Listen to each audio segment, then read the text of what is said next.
Assalamualaikum warahmatullahi wabarakatuh. Alhamdulillah wassalatu wassalamu ala Rasulillah Sayyidina wa maulana Muhammad bin Abdullah wa ala alihi wa ashabihi wa man walah, amma ba'du.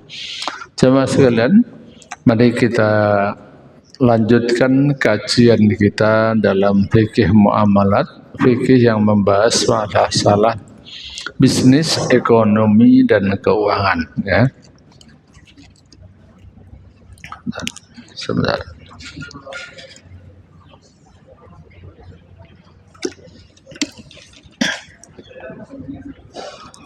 Masalah bisnis, ekonomi dan keuangan juga tidak kalah pentingnya untuk kita pelajari, sebagaimana bab sholat serta zakat, kurban dan ibadah-ibadah yang lain. Karena apa? Karena yang namanya ibadah itu segala sesuatu yang dicintai oleh Allah Subhanahu wa Ta'ala. Jadi kegiatan kita dalam bisnis bisa digolongkan, bisa dimasukkan ke dalam kategori ibadah manakala niat kita benar dan cara kita benar. Niat kita karena Allah Subhanahu wa Ta'ala dan cara kita melaksanakan kegiatan dagang tidak melanggar dengan yang disampaikan oleh Rasulullah Sallallahu Alaihi Wasallam. Jadi kita bekerja juga bisa dikategorikan sebagai ibadah kalau kerja kita benar dan kerja kita niatnya juga benar, ya. Nah, sekarang kita akan masuk kepada yang namanya akad wakalah. Akad wakalah itu, dengan akad ini sesuatu yang asalnya tidak boleh bisa menjadi boleh, ya. Segala sesuatu yang tanpa adanya wakalah, mungkin hanya dengan wakalah bisa menjadi boleh. Saya contohkan, kalau misalnya ada, misalnya bapak misalnya MC-nya punya anak perempuan deh, punya anak perempuan. Ini bapak punya anak perempuan, contoh saja, namanya siapa? Nama anak perempuannya? Aulia, ya. Namanya anak perempuan Aulia. Aulia ini bukan anak saya, ya. Tapi akad nikah, misalnya akad nikah, saya yang menikahkan, saya nikahkan dengan seorang laki-laki pilihan dia, boleh atau enggak? Saya menikahkan anaknya Pak siapa? Pak Aryo, ya. Pak Aryo, Aulia binti Aryo. Sekarang saya nikahkan, boleh enggak? Enggak boleh kan? Kenapa enggak boleh? Karena masih ada walinya. Tetapi kalau ada akad wakalah dari Pak Aryo kepada saya, maka menjadi boleh. Kalau Pak Aryo menugaskan kepada saya, Ustaz, tolong nikahkan anak saya dengan si Fulan bin Fulan. Kenapa kamu gak mau nikahkan sendiri? Misalnya, karena saya ada halangan, saya mau pergi, ada tugas dari kantor, gak bisa izin, tiba-tiba hilang. Mau izin gak bisa, maka saya terpaksa harus harus pergi menjalankan tugas ini,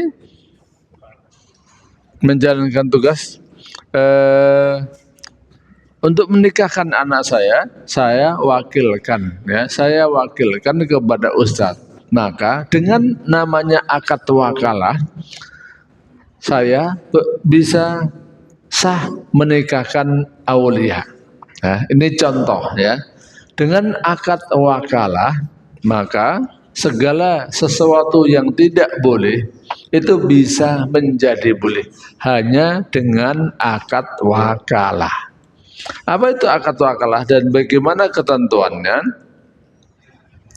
Akad wakalah adalah akad menyerahkan suatu urusan atau akad menyerahkan perlindungan dan penjagaan.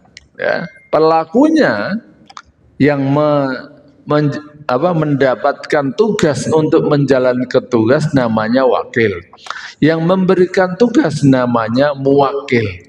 Misalnya Pak Aryo dalam contoh tadi, Pak Aryo menjadi muwakil. Pasarannya muwakil. Saya menjadi wakil. Ya. Dengan Pak Aryo menugaskan memberikan wakalah kepada saya untuk menikahkan anaknya, maka saya boleh menikahkan dan sah, ya, sah hukumnya.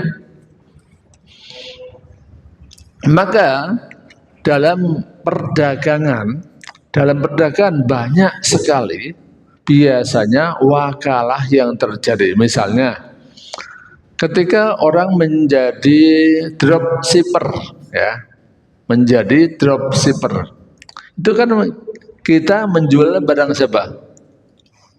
Menjual barangnya orang, menjual barang orang lain. Misalnya lagi broker atau calo, ya.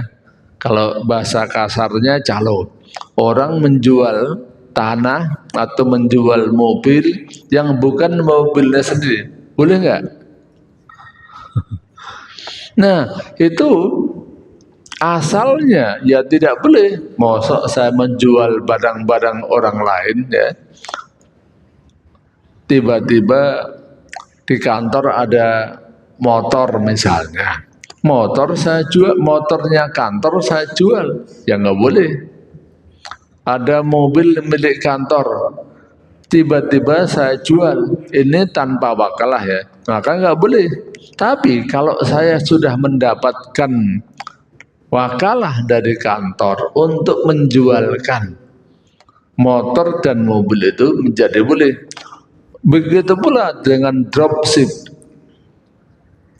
Ketika kita menjual barang orang lain, ya, tidak mendapatkan izin dari orangnya, maka tidak boleh. Kadang-kadang kan kita di online, ya, menjual barang benar-benar nggak punya otoritas, nggak punya delegasi, nggak ada tugas. Nah, tiba-tiba kita menjualkan barang orang. Nah, kita GR saja. Nah, kemudian orang yang punya barang tiba-tiba sudah nggak punya barangnya sudah habis. Nah, barangnya sudah habis. Nah, akhirnya apa? Yang beli tidak bisa kita penuhi karena kita nggak punya delegasi. Kalau kita punya delegasi, kita punya tugas, kita punya wakalah, maka kan ada komunikasi. Ada komunikasi antara muwakil dan wakilnya. Nah, ini bisa menjadi boleh, ya. Maka oleh sebab itu, kalau kita menjualkan barang-barang orang lain, apalah namanya, bisa menjadi affiliate, ya, istilahnya affiliate, ada istilahnya dropshipper atau istilahnya agen. Intinya kalau tidak ada delegasi, maka tidak sah menjual barang-barang milik orang. Nah, ini kadang-kadang terjadi, dan yang beli barang, yang merasa beli, akhirnya kecewa. Saya juga pernah merasakan. Ya, saya sudah membeli barang lewat online, ya, lewat online. Ternyata nggak dikirim barangnya. Ya, ternyata nggak dikirim barangnya. Ya, orang yang menjual itu bukan yang punya barang. Ya, ternyata bukan yang punya barang. Ternyata barang yang dimiliki oleh orang lain itu sudah habis, maka barangnya tidak dikirim. Meskipun uang saya tidak hilang, ya, uang saya balik, tapi kan saya kecewanya, sudah nunggu saya kira barangnya akan datang, sudah nunggu-nunggu, ternyata tidak datang. Ya, maka oleh sebab itu, kalau kita tidak memiliki barangnya, kalau ingin menjualnya harus ada wakalah, ada akad antara yang punya barang dengan kita. Oke. Ini definisi wakalah menurut para ulama, yaitu istinabatul insan ghairahu bima yaqbalun niyabah. Permintaan seseorang kepada orang lain untuk menggantikan posisinya untuk melakukan pekerjaan yang bisa diwakilkan. Seperti tadi, tolong Ustadz nikahkan anak saya, nikahkan anak perempuan saya dengan sebulan. Ya. Misalnya, tolong Ustadz jualkan barang ini, jualkan barang saya. Misalnya apalagi, tolong Ustadz antum menjadi imam. Nah, biasanya siapa yang menjadi imam biasanya? Ustadz Rafsanjani. Nah, misalnya Ustadz Rafsanjani statusnya menjadi imam rawatib di sini. Maka misalnya saya tiba-tiba menjadi imam tanpa delegasi dari imam rawatibnya, itu secara fikih saya tidak boleh menjadi imam. Karena apa? Ada imamnya yang bertugas. Saya bukan yang bertugas sebagai tamu. Sebagai tamu di sini nggak boleh menggantikan kedudukan Ustadz Rafsanjani, meskipun merasa misalnya ya, Ustadz Rafsanjani masih kecil. Ustadz Rafsanjani itu misalnya apalnya cuma 1 juz, saya apalnya 3 juz. Atau Ustadz Rafsanjani misalnya 10 juz, saya 30 juz. Saya nggak boleh menjadi imam tanpa wakalah dari Ustadz Rafsanjani. Nah, ketika Ustadz Rafsanjani misalnya ada di belakang atau di mana, saya nggak boleh. Karena apa? Nggak ada delegasi, nggak ada akad wakalah. Ya, saya boleh menjadi imam kalau ada wakalah dari Ustadz Rafsanjani. Ustadz tolong nanti imamin duhur, sholat duhur, nanti antum jadi imam. Kalau tidak ada, maka tidak boleh saya menjadi imam. Itulah istinabatul insan ghairahu bima yaqbalun niyabah. Minum. Kalau enggak minum soalnya ngomongnya rada susah ya.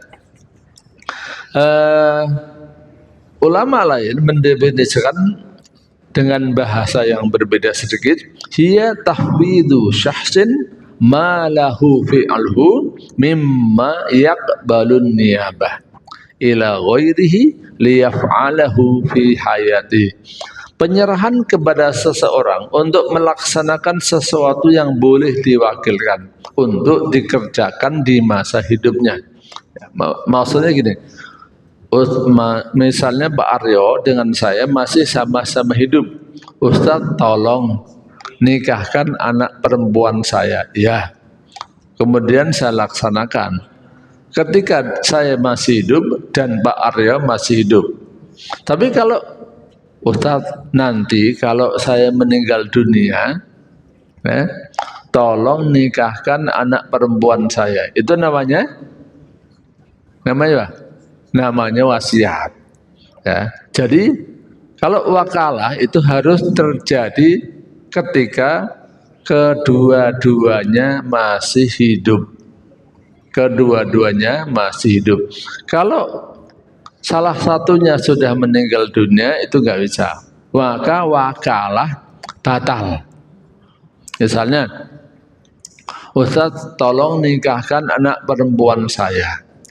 Belum saya nikahkan, ternyata orang yang menugaskan, saya tidak contohkan Pak Aryo ya, saya contohkan orang lain. Misalnya, Ustadz tolong nikahkan anak saya, anak perempuan saya.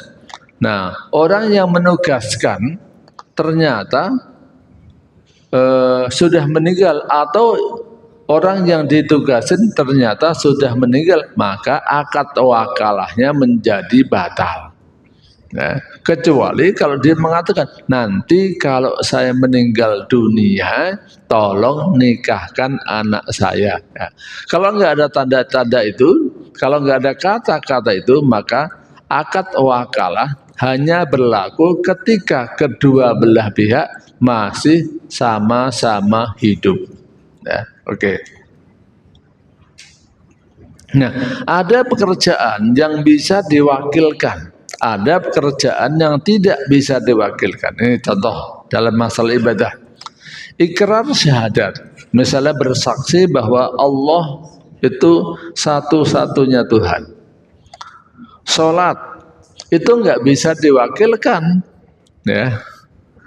Ibadah membaca kalimat syahadat supaya orang dikategorikan muslim ataupun sholat itu nggak bisa diwakilkan. Nggak boleh, saya males sholat deh, tolong dong wakilin saya ngerjakan sholat. Kemana nanti sholat duhur 2 kali, nanti saya bayar ya, dan nanti saya bayar 10.000 bisa. Nggak boleh, karena ibadah syahadat dan sholat itu nggak bisa diwakilkan.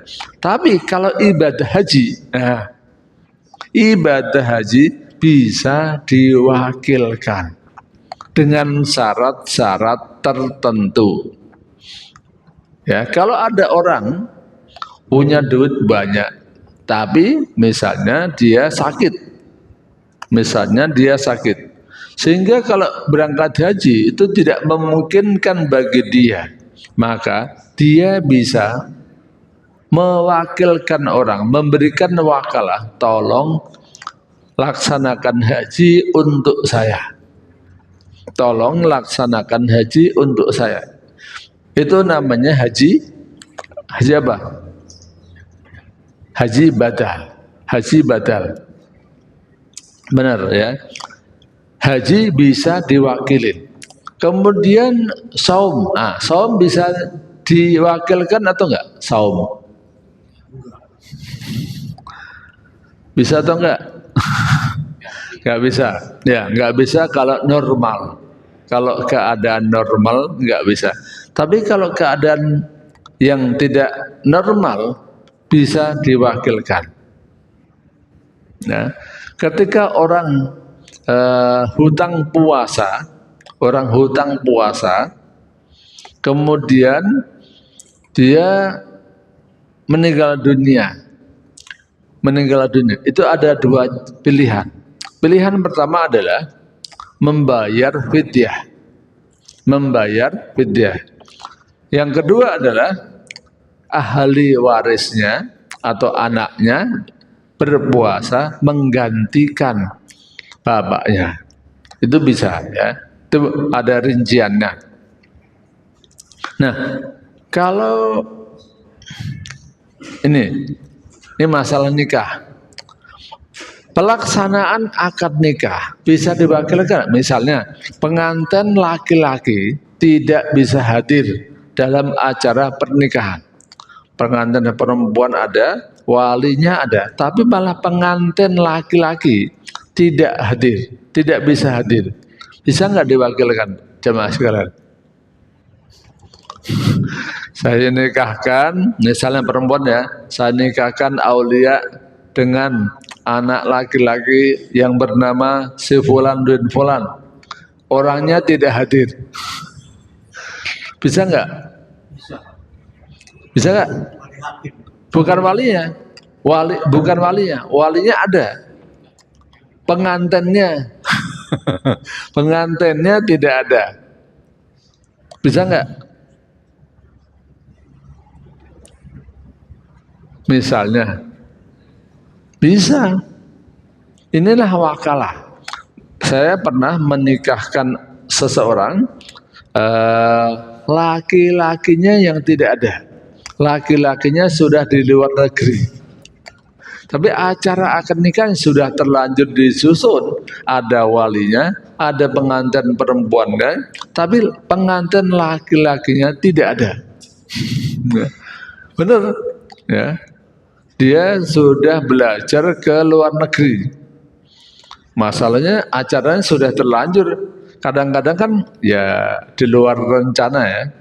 Maka dia mendelegasikan kepada seseorang untuk menerima. Saya nikahkan Fulan bin Fulan dengan Fulan bin Fulanah, Fulan bin Fulan dengan Fulanah binti Fulan, ya, dengan nama sekawin. Nah, kemudian saya sebagai wakil dari Fulan, dari pengantin laki-laki menerima akad nikah tersebut untuk si Fulan, bukan untuk dirinya, nggak boleh. Jangan salah ya, untuk dirinya. Itulah yang peristiwa jarang terjadi. Maka saya katakan akad wakalah itu sesuatu yang biasanya normalnya asalnya tidak boleh bisa menjadi boleh hanya dengan adanya akad wakalah. Ya. Mungkin jamaah sekalian belum pernah menyaksikan ya. Belum pernah menyaksikan akad nikah yang mana pengantin laki-lakinya tidak ada. Nah itu saya pernah sekali ya, sekali. Kalau walinya tidak hadir, tadi kan sudah kita contohkan misalnya Pak Aryo dengan saya ya. Kalau itu sudah, ini pengantin laki-lakinya. Jadi intinya akad nikah itu bisa diwakilkan. Tetapi ini lanjutkan, menggauli istri bisa nggak diwakilkan? Nggak boleh ya. Tapi menggauli istrinya tidak boleh diwakilkan. Tapi akad nikahnya boleh diwakilkan. Bahkan saya jelaskan sekarang nih. Nah, Rasulullah Shallallahu Alaihi Wasallam pernah mendelegasikan kepada orang lain untuk menerima akad nikah, yaitu Abu Rafi. Rasulullah menikah dengan Maimunah itu juga diwakilkan, ya, diwakilkan kepada Abu Rafi. Jadi menikah diwakilkan itu boleh.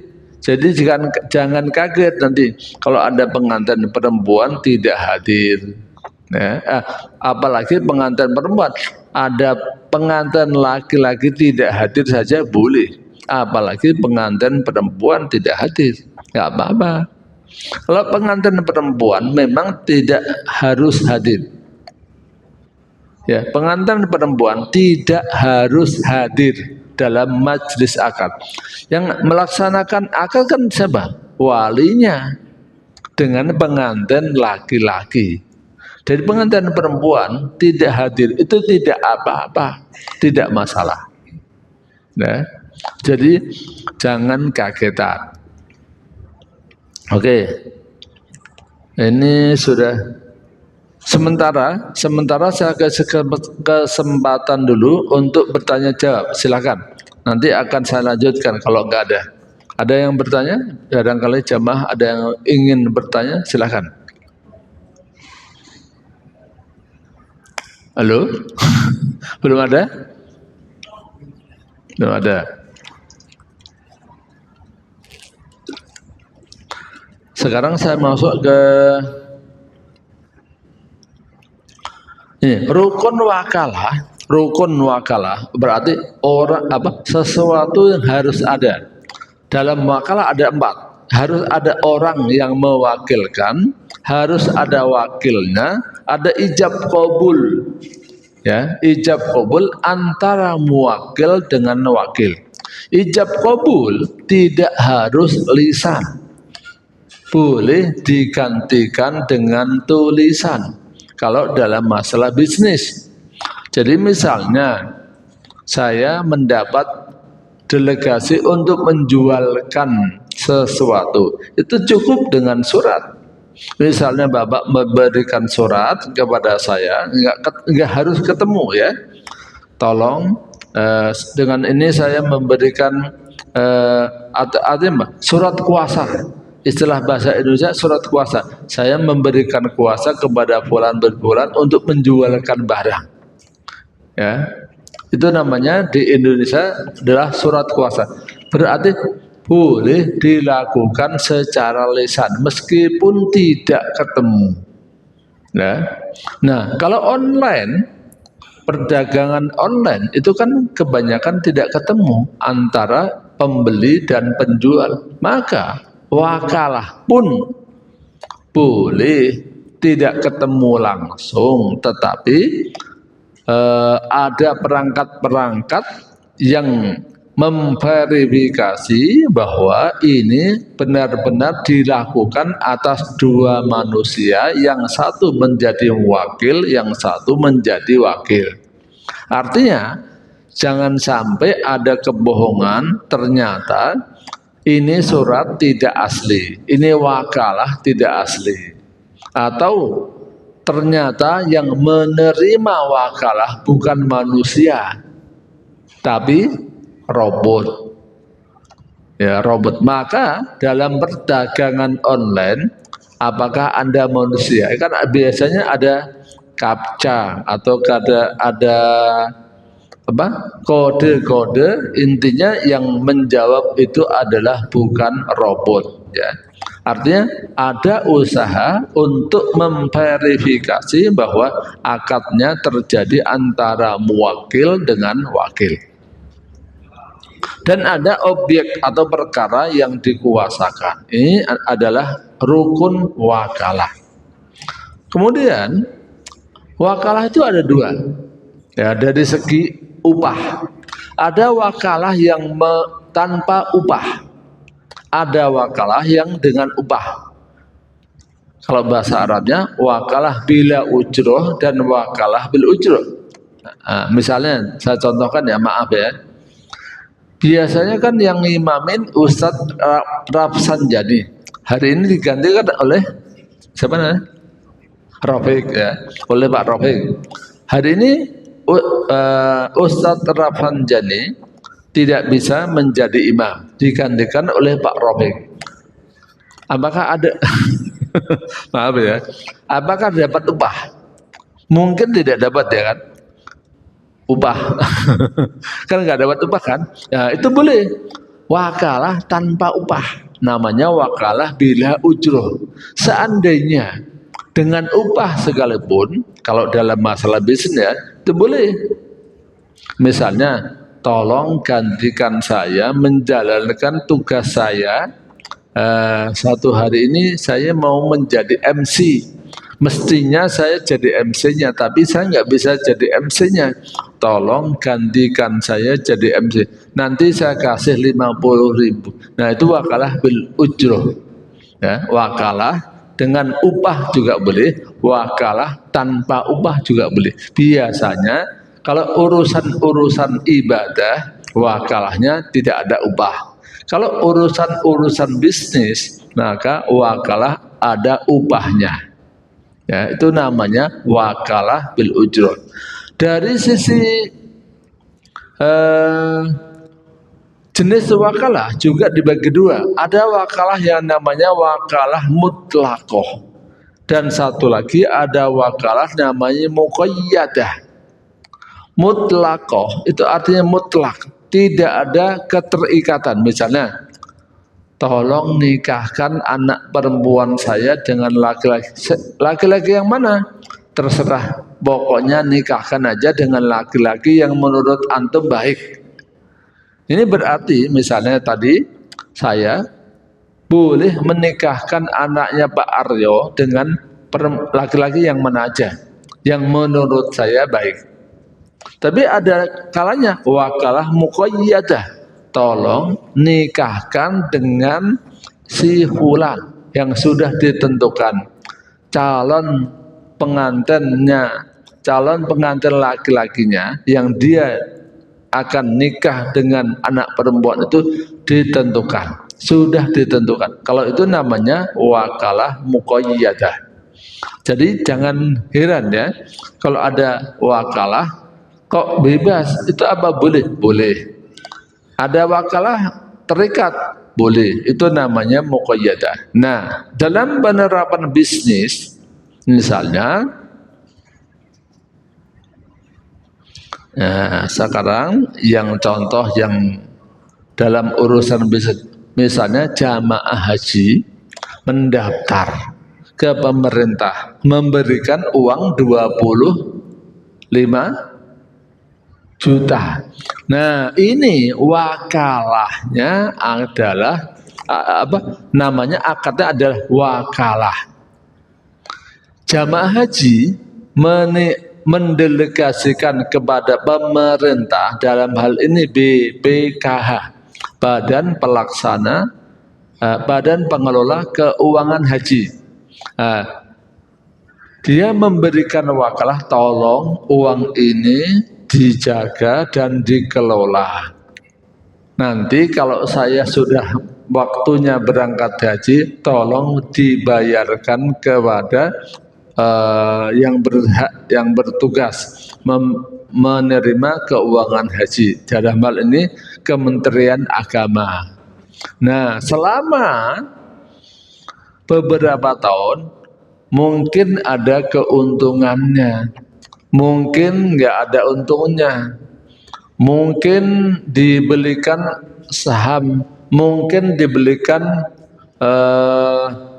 emas, mungkin juga dibuat bangun jalan. Secara hukum agama ini boleh. Maka ketika tahun-tahun kemarin ada dana haji katanya mau dipakai bangun jalan tol, ya. Secara hukumnya bukan secara politik. Saya katakan boleh, karena kita sudah menitipkan, menugaskan kepada BPKH, tolong ini uang saya, silahkan dikelola. Tapi ketika dipakai pemerintah untuk bangun jalan tol, itu bukan berarti diminta gratis. Uangnya dipinjem, ya, asalkan ketika saya mau berangkat haji, uangnya sudah dikembalikan.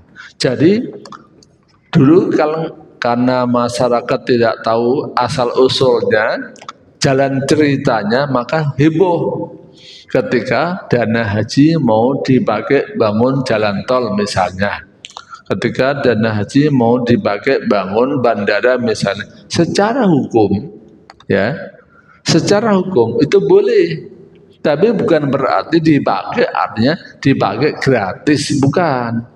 Dipinjem, nanti dikembalikan ketika saya mau berangkat haji.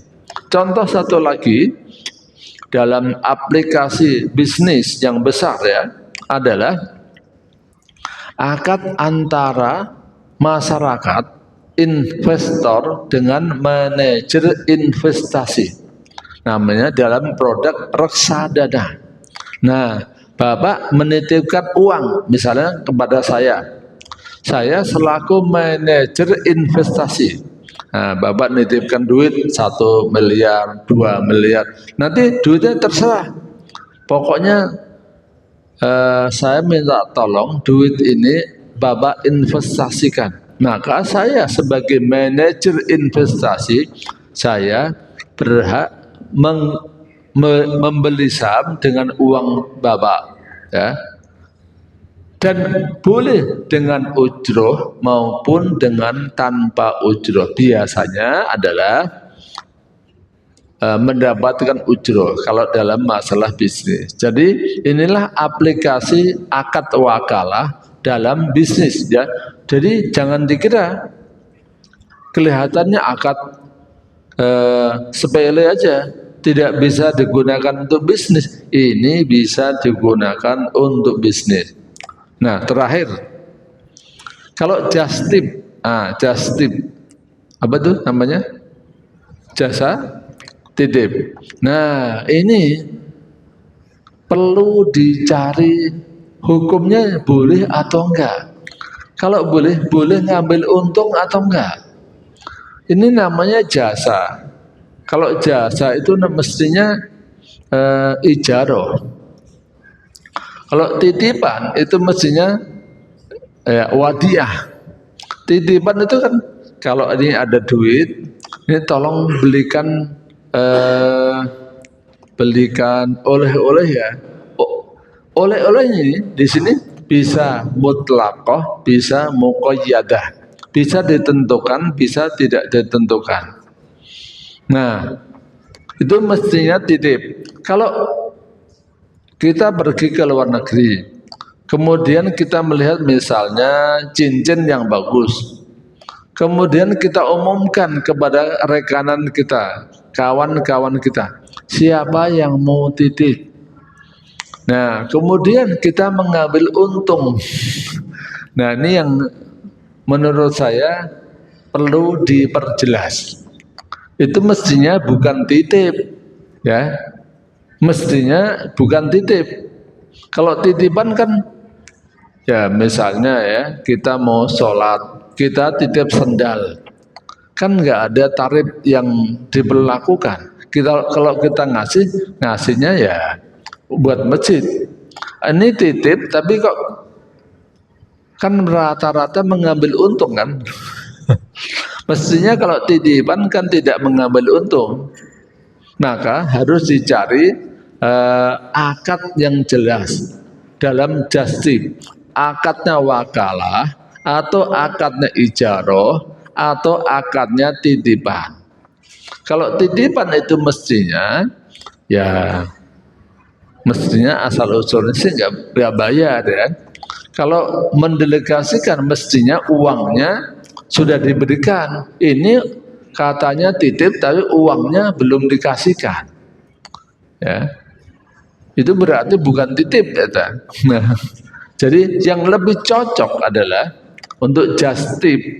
Lebih cocok adalah rencana penjualan atau pesanan. Ya. Saya mau beli ini, nanti saya jual kepada Anda kalau cocok. Jadi itu mestinya yang cocok adalah pesanan. Kalau kita pergi belum terima uangnya, kita beli barang, nanti kalau sudah ketemu di Indonesia baru barangnya dikasihkan, uangnya dikasihkan.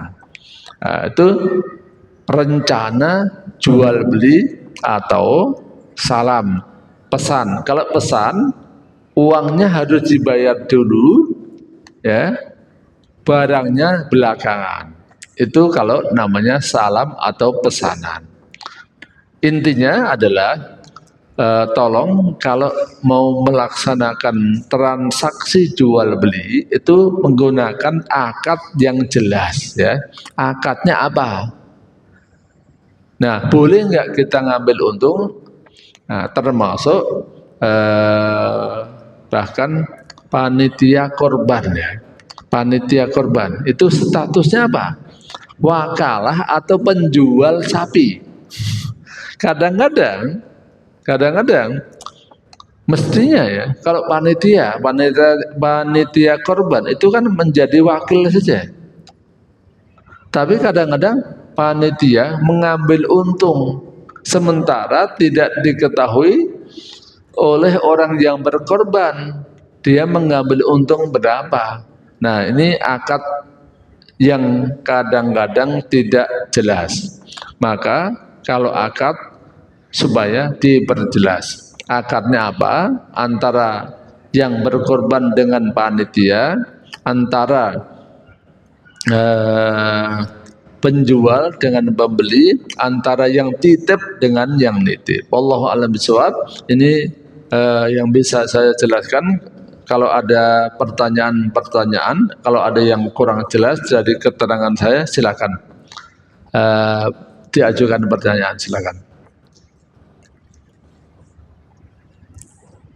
Ada yang mau mengajukan pertanyaan, silakan.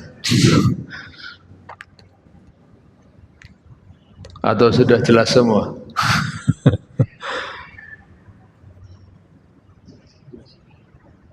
Tidak ada ya? Oke. Berarti kita cukupkan sampai di sini. Mudah-mudahan menjadi modal bagi kita untuk melaksanakan bisnis-bisnis Dan kalau nanti ada tanya jawab pertanyaan-pertanyaan bisa disampaikan melalui email atau melalui handphone saya ya. Kalau ada jamaah yang ingin mengajukan pertanyaan bisa mengajukan lewat email ataupun melalui WA saya. Kurang lebihnya saya mohon maaf, kita tutup pertemuan kita dengan doa kafaratul majlis. Subhanakallahumma wa bihamdika asyhadu an la ilaha illa anta astaghfiruka wa atubu ilaik. Wassalamualaikum warahmatullahi wabarakatuh.